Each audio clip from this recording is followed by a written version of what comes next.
जब मैं प्रेग्नेंट हुई तो मेरे पति का रंग फीका हो गया।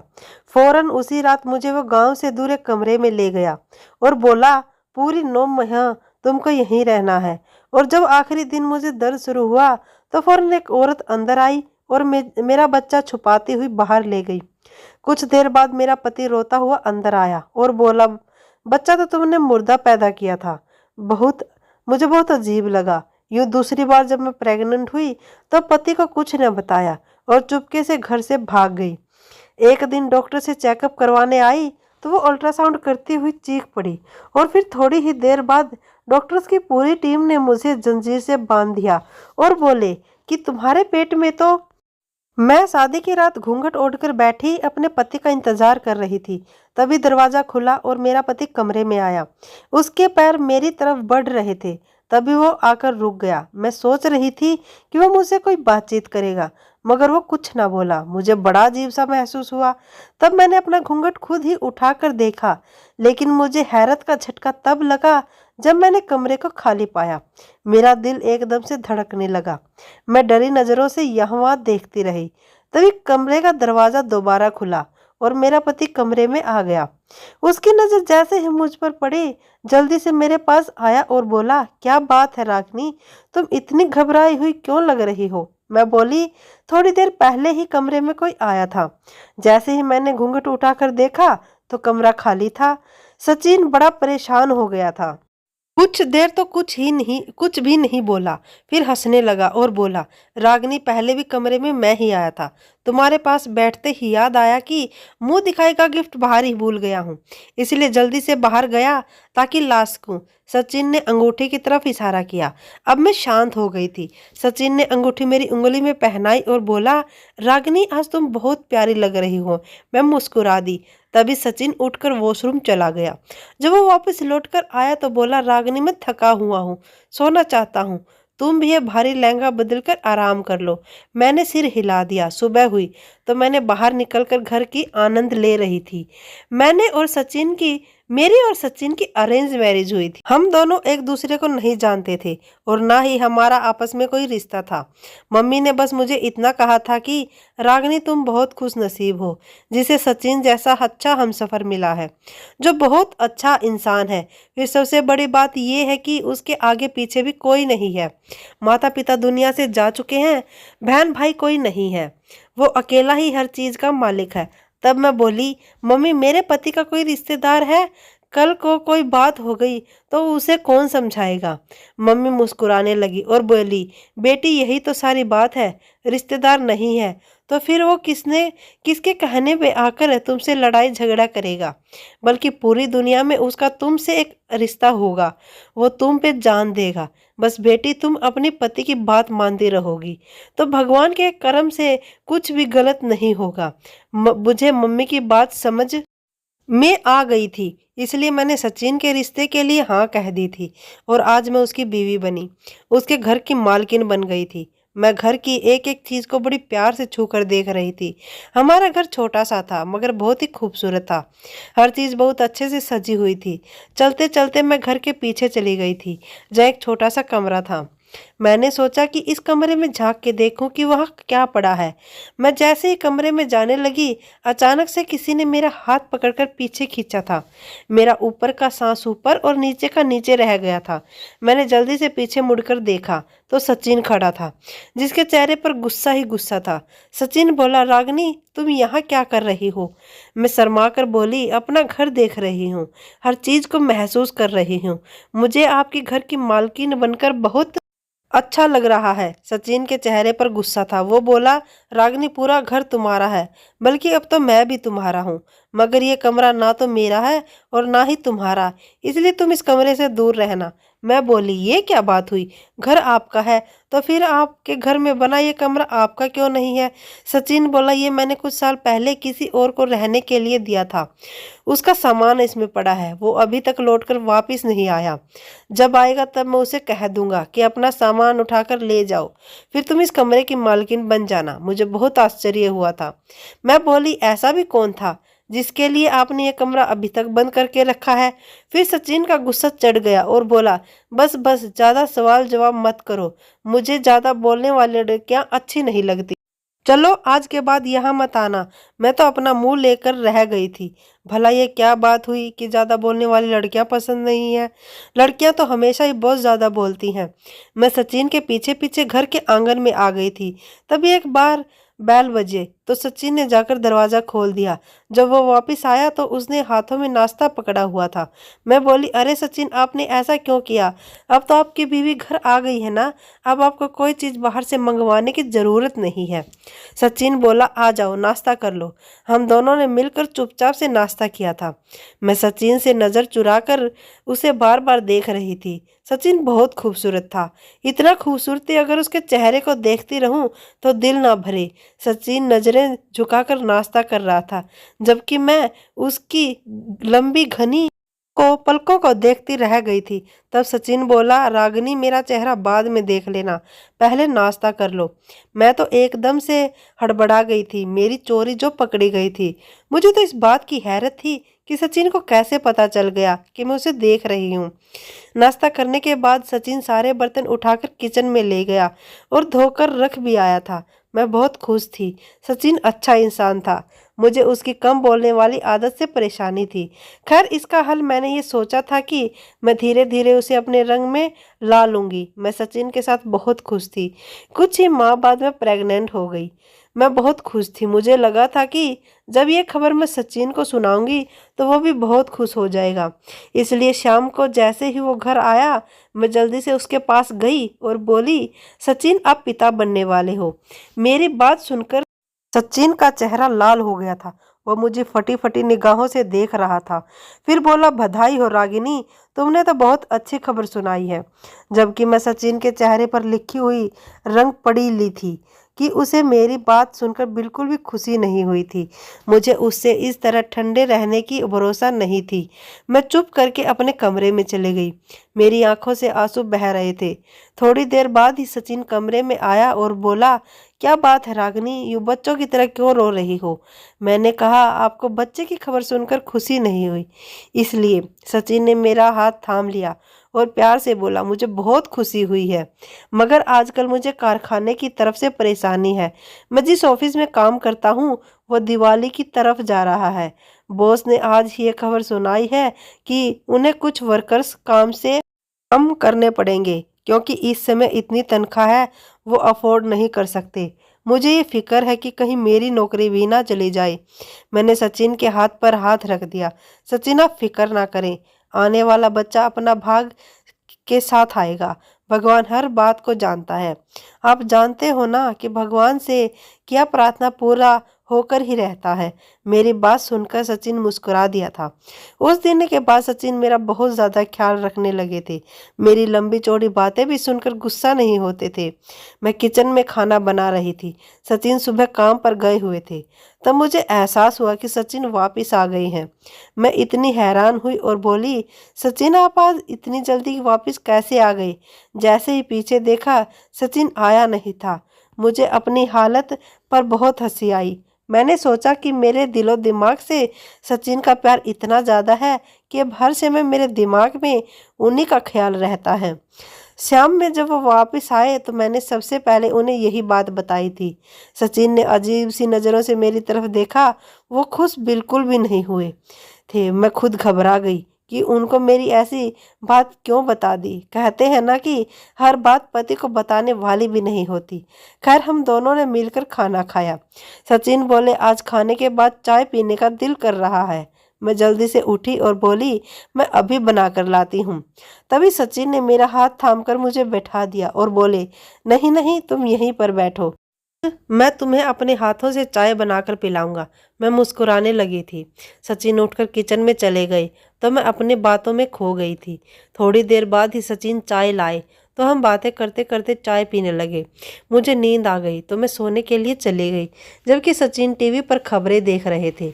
मैं ऐसी गहरी नींद पहले कभी नहीं सोई थी, क्योंकि प्रेगनेंसी की वजह से मुझे रात में उठकर बाथरूम जाना पड़ता था। सुबह 4 बजे के करीब मेरी आँख खुली तो मैं जल्दी से उठी और बाथरूम चली गई। जब मैं वापस आई तो मुझे सचिन का चेहरा नजर नहीं आया था और वो रात भर कमरे में आए ही नहीं थे। मुझे उस पर गुस्सा आया कि सुबह ऑफिस भी जाना है, लेकिन अभी तक खबरें लगाकर बैठे हैं। मैंने सोचा कि खुद ही जाकर उन्हें बुला लाती हूँ। मैं जब कमरे से बाहर निकली तो लॉन्च भी खाली पड़ा था, टीवी भी बंद था। मैं बहुत परेशान हो गई कि आखिर सचिन इतनी रात को मुझे कुछ बिना बताए कहाँ जा सकते हैं। मैं सहम सी निकली तो वो भी खाली था। मेरा दिल घबराने लगा। तभी मेरी नज़र घर के लास्ट वाले कमरे से आती रोशनी पर पड़ी। मुझे अजीब सी खुशी हुई थी कि शायद सचिन का मेहमान वापस आ गया है, जिसका सामान चंद सालों से इसी कमरे में पड़ा था। मैं जल्दी जल्दी घर के पीछे जाने लगी। मैं कमरे के बाहर खड़ी थी। अंदर से सचिन की आवाज़ आ रही थी। वो कुछ कह रहा था और रो रहा था। मैं बहुत परेशान हो गई। जैसे ही मैंने कमरे में जाने के लिए पैर बढ़ाए, अचानक ही कमरे में अंधेरा हो गया और सचिन बाहर निकल आया। वो मुझे देखकर बहुत गुस्से में आ गया था। उसने मेरा हाथ पकड़ा और मुझे घसीटता हुआ में ले गया और बोला, रागिनी, मैंने तुम्हें मना किया था ना, फिर तुमने मेरी बात क्यों नहीं सुनी? तुम वहाँ क्यों आई थी? मैं बहुत डर चुकी थी। मैं बोली, सचिन आप कमरे में नहीं थे, मुझे आपकी फिक्र हो रही थी। कमरे से बाहर आई तो आप लॉन्ज में भी नहीं थे। इस कमरे से आती रोशनी देखी तो सोचा कि आपका मेहमान वापस आ गया है, इसलिए वहाँ आ पहुँची। सचिन मुझे कमरे में ले आया था। वो बोला, रागिनी, अपनी हक को पहचानो, वो कमरा तुम्हारे हक में नहीं आता। तुम इस बात को समझ क्यों नहीं लेती हो? इस दिन के बाद मैंने कभी उस कमरे के बारे में सोचा भी नहीं था। दिन गुजरते गए और मेरी डिलीवरी का समय आ पहुंचा। आज सुबह से ही मेरी तबीयत खराब थी, इसलिए मैंने सचिन को घर में रोक रखा था कि किसी भी समय अस्पताल जाने की ज़रूरत पड़ सकती है। दोपहर में आराम करने के लिए लेटी तो मेरी तबीयत खराब होने लगी। मैं जल्दी से बोली, सचिन गाड़ी निकालें, मेरी तबीयत बिगड़ रही है। सचिन जल्दी से कमरे से बाहर निकल गया। मैं दर्द से तड़पने लगी थी। मैं सोच रही थी कि सचिन कब कमरे में आएगा, मगर उसे तो बाहर निकले हुए बहुत देर हो चुकी थी। वो अभी तक नहीं आया था। मेरी आंखों के आगे अंधेरा छाने लगा। तभी सचिन एक औरत के साथ कमरे में आया। वो बोला, रागिनी बहुत अच्छी समझदार दाई है, तुम्हारा केस ये करेगी। मैं बेकिनी सी सचिन को देखने लगी। दर्द की वजह से मैं कुछ बोलने के काबिल नहीं रही थी। बड़ी मुश्किल से बोली, अस्पताल। लेकिन सचिन ने मेरी एक न सुनी और मुझे उस दाई के हवाले करके खुद बाहर निकल गया था। दाई मुझ पर जोर आजमाइश करने लगी और तकरीबन 3 घंटे की तकलीफ के बाद मेरे कानों में बच्चे की रोने की आवाज़ पड़ी। मैंने दिल में भगवान का धन्यवाद किया और आंखें बंद कर ली। मुझे पता ही नहीं चला कि मैं कब नींद की गहराई वादियों में खो गई थी। जब मेरी आंख खुली तो मैंने अपने बच्चे को देखा। वो वहाँ नहीं था। मैंने सचिन को आवाज़ दी तो उसने उठकर कमरे के बल्ब जलाए और उसकी आंखें खून जैसी थी। मैं बोली, सचिन, मेरा बच्चा कहाँ है? बेटी पैदा हुई है या बेटा? सचिन की आंखों से आंसू टपकने लगे थे। वो बोला, बेटा पैदा हुआ था, मगर तुमने मुर्दा बच्चे को जन्म दिया था। मैंने बेकिनी से सचिन की तरफ देखा और बोली, मैंने अपने बच्चे की रोने की आवाज़ अपने कानों से सुनी थी। बोला सचिन बोला, तुम तो बेहोश हो गई थी, नींद में सुनी होगी आवाज़। काश मैं भी तुम्हारी तरह इतनी सुकून और गहरी नींद सो सकता। मैं चीखने चिल्लाने लगी और बोली, सचिन, मुझे मेरा बच्चा वापस ला दो। मेरा बच्चा कहाँ है? सचिन की बात सुनकर तो मुझ पर ज़मीन और आसमान गिर पड़े थे। वो बोला, मैंने तो अपने बच्चे को कल मिट्टी में दबा दिया। मैं बोली, कल? ये क्या मतलब? सचिन बोला, तुम कल से सो रही हो। अपने बच्चे की जुदाई का गम मैं अकेला सह रहा हूँ। मैं चीख चीख कर रोने लगी थी। मैं बोली, सचिन, तुमने मुझ पर बहुत बड़ा जुल्म किया है। तुमने मुझे एक दाई के हवाले कर दिया। तुमने मुझ पर बहुत बड़ा जुल्म किया है। अब मेरा दिल टूट चुका था। उसका चेहरा देखने को भी दिल नहीं कर रहा था। कुछ महीने गुजरने के बाद मैं फिर से प्रेग्नेंट हो गई, जबकि अब तो मेरी ख्वाहिश भी नहीं थी। एक दिन मैं सहन में बैठी गहरी सोच में गुम थी। तभी एक पड़ोसन घर में दाखिल हो गई। वो उम्र में मुझसे बड़ी थी। मेरे सर पर आशीर्वाद देकर बोली, बेटी, तुम्हारे बच्चे का सुनकर बहुत दुख हुआ। मुझे तो जब से पता चला है कि तुम प्रेग्नेंट हो, मैं यही प्रार्थना करती हूँ कि भगवान इस बार सचिन को जिंदा बच्चा दे दे। पिछली बीवी ने भी 3 बच्चे पैदा किए हैं मगर तीनों मरे हुए थे। जबकि उसकी बीवी रो रो कर कहती थी कि सचिन मैंने जिंदा बच्चे को जन्म दिया था। मेरा तो दम घुटने लगा था। मैं पूछी, आंटी सचिन पहले से शादीशुदा है? वो आंटी एकदम परेशान हो गई और बोली, बेटी क्या तुम्हें ये बात पता नहीं थी? मैं चुपचाप आंटी को देखती हुई रह गई। वो बेचारी बहुत शर्मिंदा हो गई और बोली, फिक्र ना करो, उस बीवी को तो सचिन तलाक दे चुका है, अब तो वो सिर्फ तुम्हारा है। मेरी पड़ोसन जैसे ही घर से निकली, मैंने अपने 2 कपड़े बैग में डाले और घर से निकल गई। मैं जानती थी कि सचिन की पहली पत्नी सच कह रही है कि मैंने भी तो अपने बच्चे के रोने की आवाज़ सुनी थी। मुझे सचिन से डर लगने लगा था। न जाने वो ये सब क्यों कर रहा था। मैं अपने माता पिता के घर नहीं जा सकती थी क्योंकि सचिन वहाँ मेरे पीछे आ जाता और मेरे माता पिता मुझे उसके साथ ज़बरदस्ती ही घर भेज देते। मैं अपने एक दोस्त के घर चली गई थी। वो बहुत अच्छी थी। उसके घर में बस वो और उसकी मम्मी रहती थी। मेरी दोस्त नर्स की जॉब करती थी और उसके घर में आंटी अकेली रहा करती थी। उन्हें पता था कि मैं प्रेग्नेंट हूँ। मैंने उन्हें अपनी सारी बात भी सुना दी थी, इसलिए वो मेरा बहुत ख्याल रखती थी। एक दिन मैं और आंटी हॉस्पिटल गए थे चेकअप के लिए। डॉक्टर्स ने अल्ट्रासाउंड किया तो अचानक से चीख पड़ी थी। डॉक्टर ने मुझे कुर्सी पर बैठने को कहा और खुद बाहर निकल गई। मैं और आंटी हक्का बक्का सी उसको रही थी। थोड़ी देर बाद वो डॉक्टर अपनी नर्स के साथ कमरे में वापस आई। उसने मुझे बेड पर लेटाकर जंजीरों से बांध दिया था। मैं तो डर से थर थर कांपने लगी थी। आंटी ये सब देखकर गुस्से में आ गई थी। डॉक्टर को गुस्सा होकर बोली, ये क्या बदतमीजी लगा रखी है? तुम डॉक्टर हो या जानवर? खोलो मेरी बेटी की जंजीरें, नहीं तो मैं पुलिस को बुला लूँगी। डॉक्टर बोला, मम्मी आप फिक्र क्यों कर रही हैं? ये सब हम आपकी बेटी की सही के लिए ही तो कर रहे हैं। ये देखिए, इसके पेट में आधा इंसान का बच्चा है और आधा जानवर का। ये बच्चा पैदा नहीं होना चाहिए। अगर पैदा हो गया तो माँ अपनी ममता के तहत इसको पालने लगेगी, मगर तब तक हो गया तो अपनी माँ अपनी ममता के तहत इसको पालने लगेगी, मगर तब तक बहुत तबाही मच जाएगी। हम इस बच्चे को ख़त्म करना चाहते हैं। मम्मी आप अबॉर्शन के कागज़ पर साइन कर दें। आंटी बोली, आप मेरी बच्ची को छोड़ दें अभी और इसी वक्त। मैं पता करती हूँ कि क्या बात है। मम्मी मुझे अस्पताल से बड़ी मुश्किल से बाहर निकलवा कर लाई थी। मैंने आंटी से कहा कि मैं अपने पति के घर जाना चाहती हूँ, वो ही बताएगा कि आखिर क्या बात है। हम दोनों घर चले गए थे। घर खाली पड़ा था। मैं आंटी को घर के पीछे ले गई। मेरी हैरत की इंतहा ना रही। वो कमरा खुला हुआ था। सचिन भी वहीं पर बैठा हुआ था। मैं कमरे में गई। सचिन मुझे देखकर बहुत डर गया था। मैं बोली, मेरे पेट में पलने वाला बच्चा आधा इंसान और आधा जानवर, इसके पीछे क्या राज छुपा है? मुझे वो तुमसे जानना है। सचिन रोने लगा और बोला, रागिनी मैं एक बहुत खराब इंसान हूँ। मैं अपनी जवानी के दिनों में बहुत बड़ा पाप कर बैठा था। हमारे घर में एक औरत काम करने आती थी। कभी कभी उसके साथ उसकी जवान बेटी भी आती थी। वो बहुत खूबसूरत थी।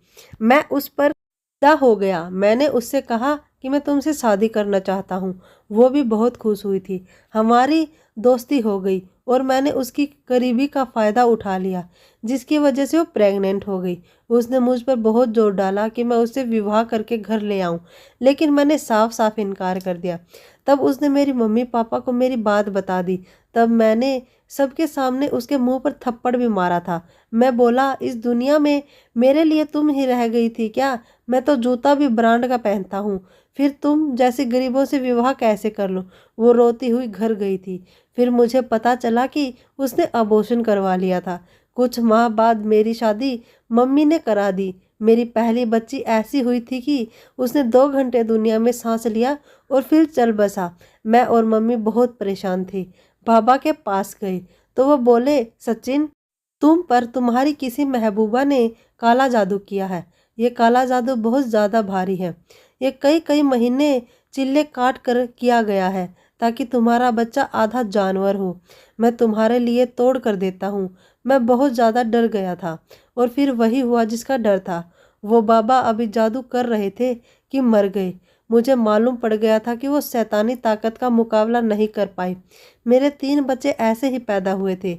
मैंने अपनी पत्नी से कहा कि तुम बच्चे मरीज जन्मती हो। उसे मेरी बात का भरोसा नहीं था, इसलिए मुझसे तलाक लेकर चली गई। इस कहानी के 10 साल बाद मैंने तुमसे विवाह किया, इस पर भरोसा कि क्या पता वो जादू कमज़ोर पड़ गया है, मगर ऐसा नहीं हुआ। तुमने बच्चा जिंदा ही पैदा किया था, मगर फिर वो मर गया। मैं अजीब अजीब नज़रों से सचिन को देखती रही। मैंने उसे डिवोर्स को कहा तो उसने मुझे डिवोर्स दे दी। कुछ दिन बाद मैंने इस बच्चे को जन्म दिया था।